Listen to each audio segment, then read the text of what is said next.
ராமேஸ்வரம் மீனவர்கள் மேற்கொண்டு வந்த வேலைநிறுத்த போராட்டம் வாபஸ் பெறுவதாக அறிவித்திருக்கிறார்கள்.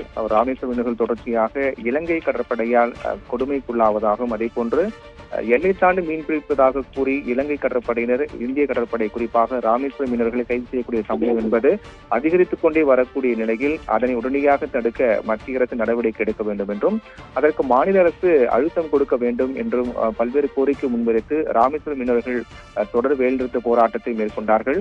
அது மட்டுமல்லாமல் இலங்கை அந்த கச்சத்தீவில் நடைபெற்ற திருவிழாவை கூட புறக்கணித்து அவர்கள் அந்த இதுவரை இல்லாத வகையில் எப்போதும் மிக பிரம்மாண்டமாக நடைபெற்று வரக்கூடிய கச்சத்தீவு ஆலய திருவிழாவை புறக்கணித்தார்கள். அது மிகப்பெரிய ஒரு தாக்கத்தை ஏற்படுத்தியது. நிலையில் தமிழகம் வரக்கூடிய பிரதமரை சந்தித்து தங்கள் கோரிக்கை முன்வைக்க எங்களுக்கு வாய்ப்பு வழங்க வேண்டும், அதற்கான ஏற்பாடு செய்ய வேண்டும் உள்ளிட்ட பல்வேறு கோரிக்கைகளை அவர் முன்வைத்து தொடர்ந்து வேலைநிறுத்த போராட்டம் மேற்கொண்டு வந்தார்கள். இந்நிலையில் அவருடைய இந்த போராட்டத்தை வாபஸ் பெறுவதாக தற்காலிகமாக வாபஸ் பெறுவதாக அறிவிக்கப்பட்டிருக்கிறது.